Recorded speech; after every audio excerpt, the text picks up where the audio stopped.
This is Gabriel Gonzalez for Cage Side Press here with the lead play-by-play in the sport, the king of UFC heads up, the great Jon Anik. Jon, I could pick your brain about so much. I'm going to try to make this nice and condensed.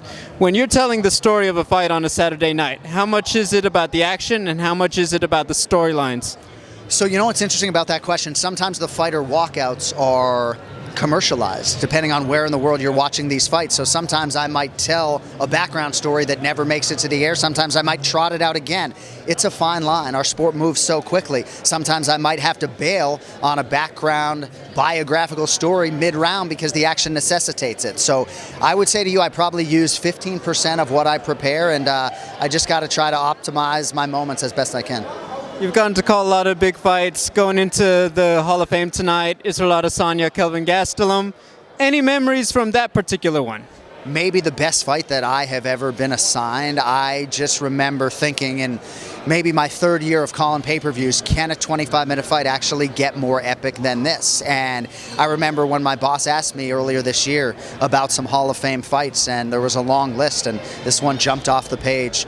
Really excited to see these two athletes get this honor. And, you know, I will say about this fight wing, we say it every year, it gives the UFC an opportunity to acknowledge athletes like Kelvin Gastlelum who may not get in on the merits of his individual body of work. So happy to see KG on the podium tonight. I think he's a little nervous.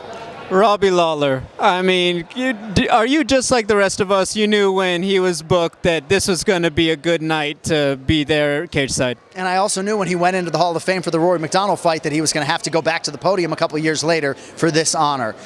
My goodness, I mean, when I think about all the people that I have worked for in mixed martial arts, all the fans that I've talked to, and all the fighters that I've interviewed, I think Robbie Lawler might be the most beloved guy of them all. And I don't know that there could be any greater acknowledgement of what he has done. He's done it his way, right? He never stepped outside of his skin to fight promote.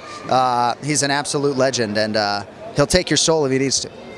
I'm not going to ask you about Amanda Nunes going into the Hall of Fame. I'd rather wait to hear you call the fight between her and Kayla Harrison later this year. So you have a great rest of your night, Mr. Anik.